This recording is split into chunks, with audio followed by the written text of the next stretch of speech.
Hello, I'm Daniel, and welcome to my YouTube channel. We at the channel are here continuing in our series of videos with respect to inspiration, information, education, guidance, advice. And I want to talk a little bit about vows, promises. In Parshas Matos, in the book of Numbers, chapter 30, it talks about a person who makes a vow to God to accept a prohibition. He shall not profane his word, and he shall, whatever comes out of his mouth, he'll do it. You got to keep your word. Now, we have an analogy between Hilchos and Nedarim, the laws of vows, and the Torah's admonition to keep one's word with respect to the regular prohibitions of the Torah. Now, it's well known when one is sick, especially if one has a serious disease, he will seek out a specialist in that field. But specialists have varying degrees of expertise and experience. Commensurate with the gravity of the illness, one will make every effort to seek the most qualified practitioner. And there's a parallel between the physician's level of expertise and the seriousness of the illness, disease, disorder.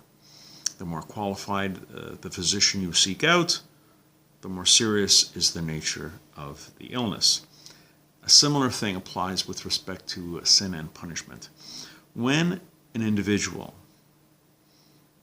prohibits himself from doing or taking part in something, the Torah demands that he keeps his word. While there are ways of getting out of it, you can consult a Talmid Chacham, a Torah scholar. You can convene a Beis Din, a rabbinical court, comprised of 3 lay people to permit the vow, to cancel the vow. Our sages, Chazal, still maintain that an individual who breaks his word incurs upon himself terrible punishments.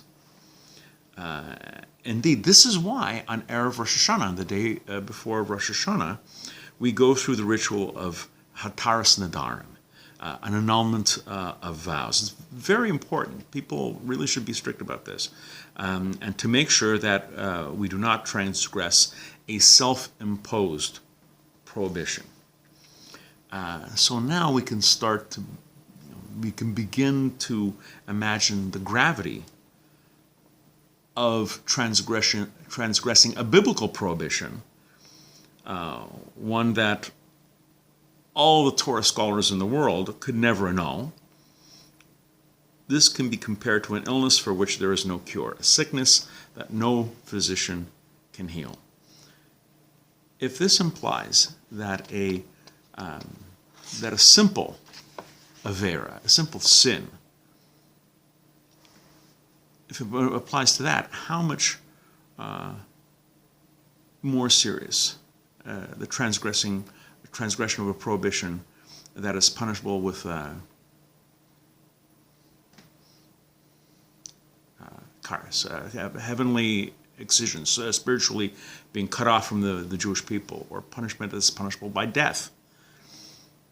If you're punished strictly for a vow, how much more so are you punished for an actual sin set out in the Torah?